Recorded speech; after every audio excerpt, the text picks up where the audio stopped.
Daniel Kennebrew here with our weekly Bible study recap. Bad news, we didn't have Bible study last night, but oh my gosh, I was prepared.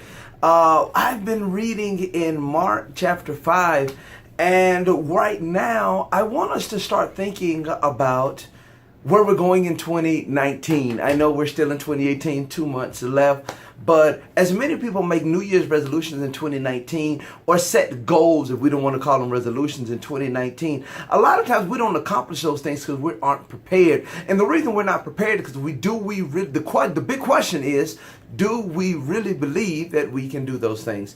Because what you really believe, you prepare for. Remember that. What you really believe, you prepare for. If you really believe you're going to get that job, you show up dressed appropriately. You show up with the resume. You show up with that nice burst of energy. If you really believe that you're a good cook, you believe that you're a good cook. Even when you talk about what you cook, you do it with such great confidence. So even when you're setting your goals, I want to know, do you really believe it's possible? Not that you want it, not that it would be nice to have, but do you really want it? I'm going to show you. Mark chapter 5. Notice this, Mark chapter 5, verse 25. It says, "And a certain woman which had an issue of blood 12 years, and had suffered many things of many physicians, and had spent all that she had, and was nothing better, but rather grew worse. When she heard of Jesus, came in the press behind, and touched his garment. For she said, If I may touch but his clothes, I shall be whole." Listen what she said.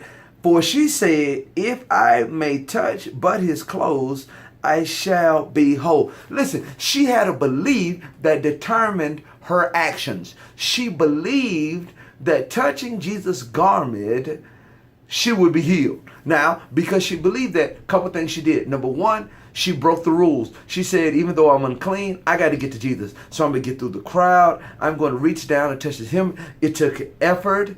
It took planning. It took all of these motives because she really believed that if she touched the hem of a garment, she would be healed. So how does that apply to us? What do we really believe? When you pray for something, do you really believe it will happen? Because if you really believe it'll happen, you pray different.